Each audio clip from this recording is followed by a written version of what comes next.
So in this lecture we are going to deal with some basic functions of kidney. So the basic functions of kidney are excretory functions,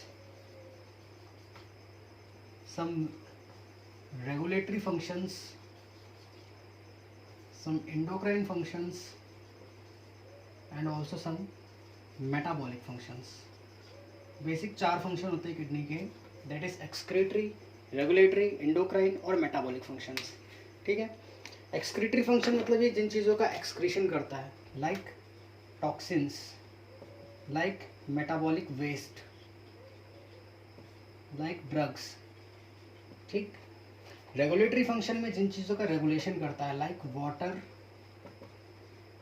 electrolyte, acid base के balance का, इनके balance का regulation ये करता है. Endocrine function मतलब ये कुछ हार्मोन सेक्रेट करता है, लाइक एरिथ्रोपोइटिन, प्रोस्टाग्लैंडिन या फिर लाइक रेनिन. इन हार्मोन्स का सिक्रेशन किडनी करती है. ठीक है. एडीएच हार्मोन का सिक्रेशन किडनी नहीं करती है. एडीएच हार्मोन जो होता है वो किडनी के ऊपर आकर के वर्क करता है. It is not stored by kidney. Next है मेटाबॉलिक फंक्शन. तो विटामिन डी का जो विटामिन डी का metabolism is done by our kidneys.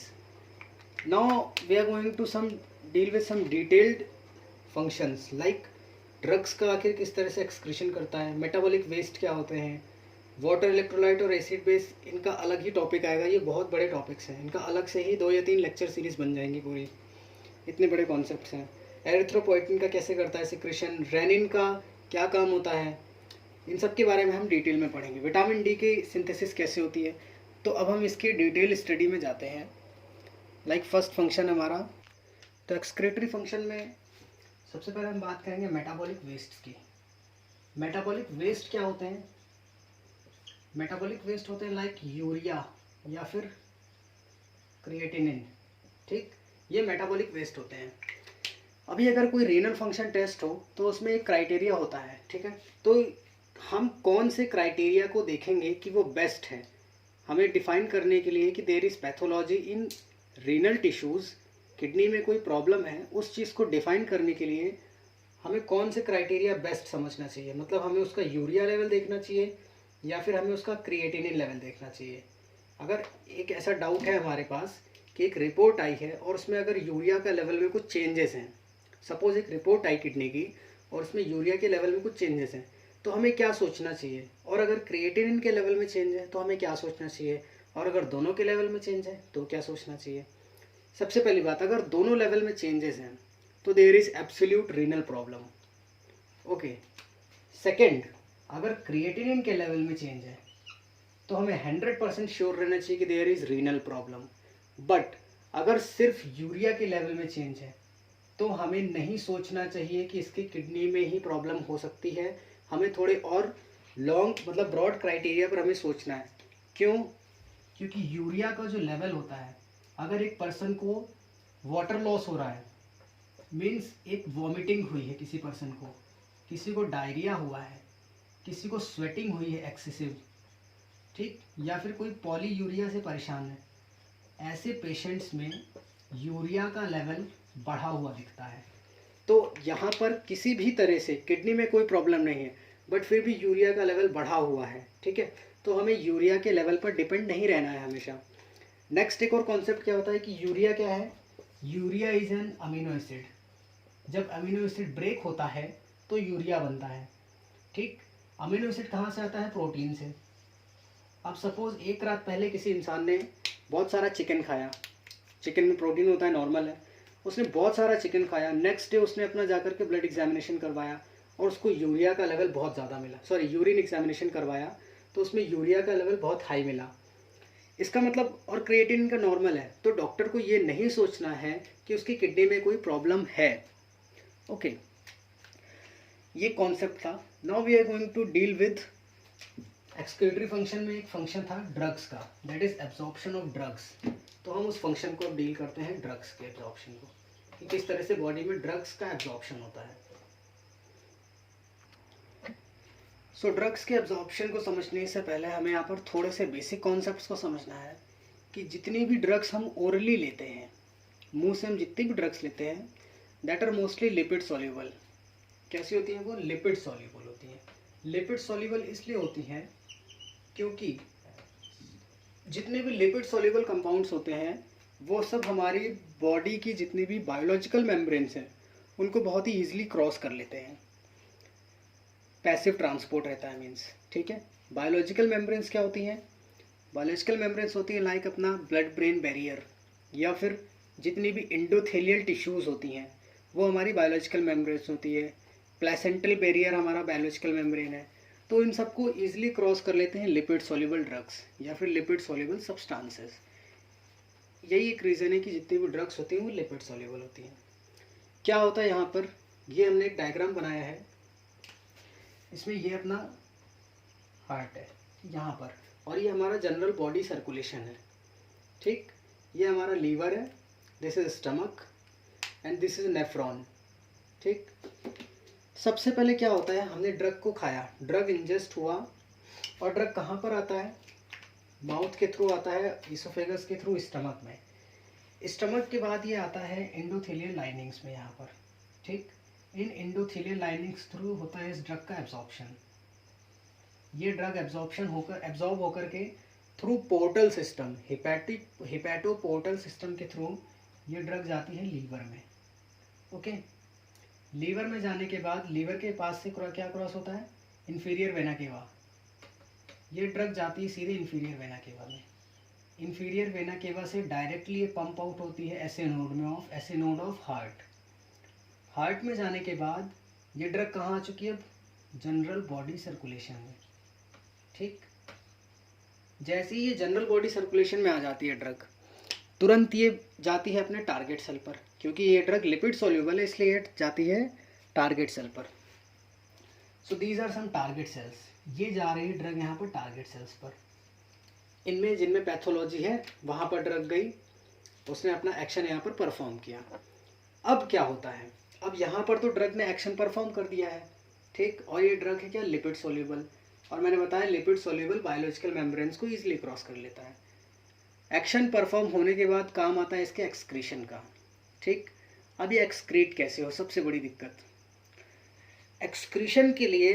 अब देखें, अगर ये ड्रग लिपिड सॉल्युबल है, ठीक है, लिपिड सॉल्युबल है, अगर ये ड्रग जनरल सर्कुलेशन से जाती है अपने लीवर में, अगर, ठीक, जो एक्सपेरिमेंट्स उनके अकॉर्डिंग बता रहे हैं कि अगर ये ड्रग लिपिड सॉल्युबल है और ये lipid soluble drug general circulation के थ्रू जाती है लीवर में, एंड लीवर के थ्रू एक्टिव पंप्स के थ्रू अगर ये जाती है हमारी बाइल डक्ट में, और बाइल डक्ट के थ्रू ये जाती है सेकेंड पार्ट ऑफ डिओडेनम में, ठीक। जब हम एनाटॉमी इसकी देखेंगे, पैनक्रियाज के लेक्चर में मैंने इसकी एनाटॉमी समझाई है कि बाइल डक्ट जाती है सेकेंड पार्ट ऑफ डिओडेनम में, ओपन होती है।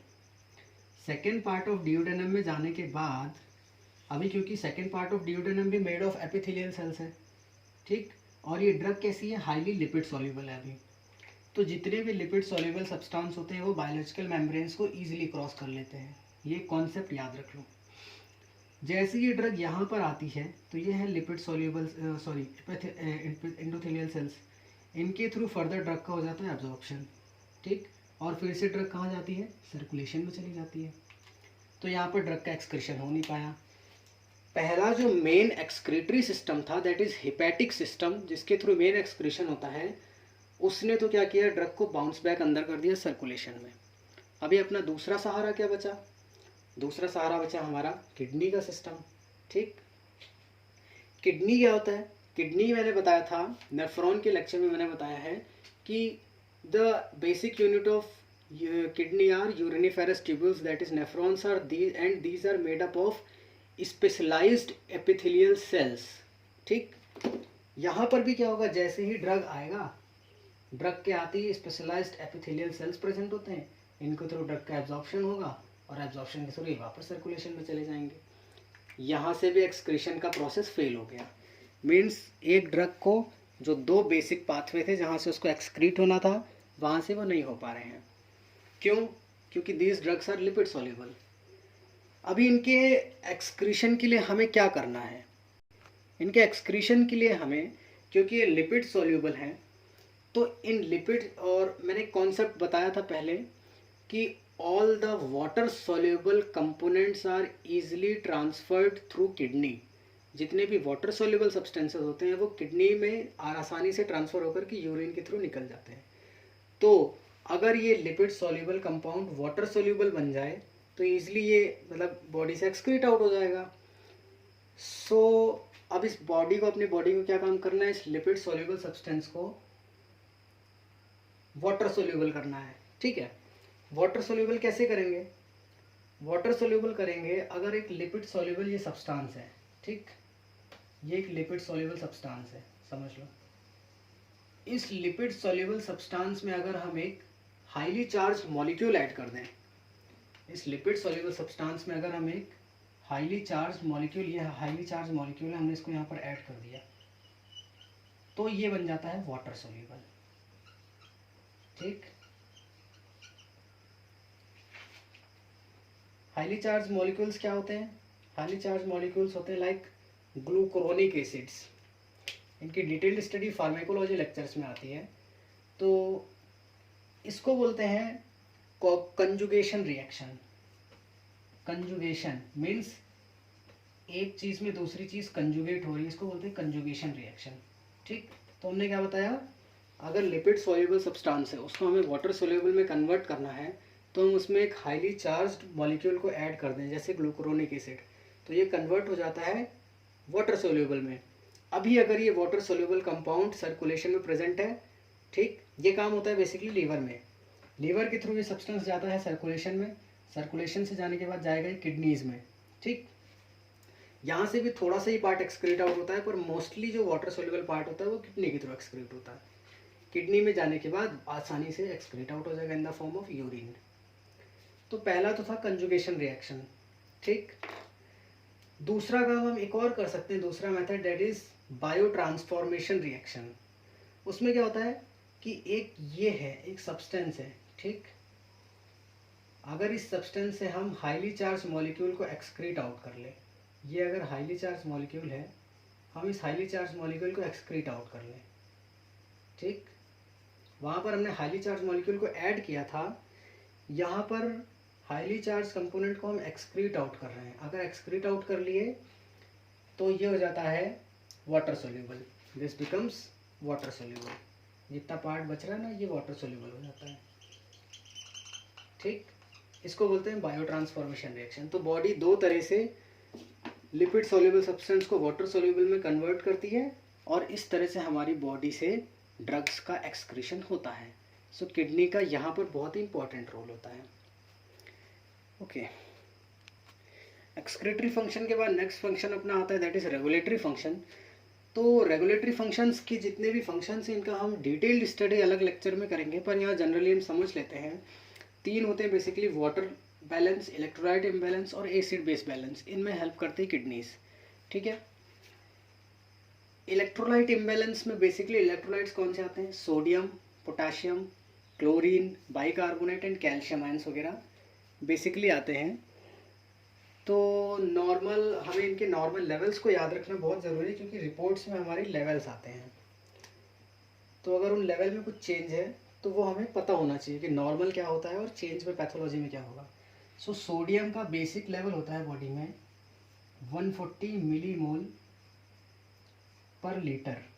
ठीक, सोडियम का ये बेसिक लेवल होता है 140 के करीब। देन पोटाशियम का बहुत कम होता है, दैट इज 3.5 से 5.5 मिलीमोल पर लीटर।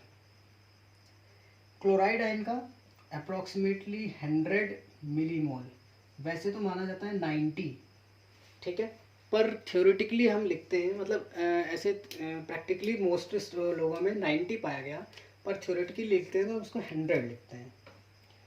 देन बाइकार्बोनेट अप्रॉक्सीमेट 22 से 28 मिलीमोल पर लीटर होता है, और कैल्शियम का लेवल 2.5 मिलीमोल। तो ये हमें याद रखना पड़ेगा क्योंकि ये बेसिक यूनिट्स हैं। देन नेक्स्ट लेक्चर में हम इसके एंडोक्राइन और मेटाबॉलिक फंक्शंस को डील करेंगे। Thank you.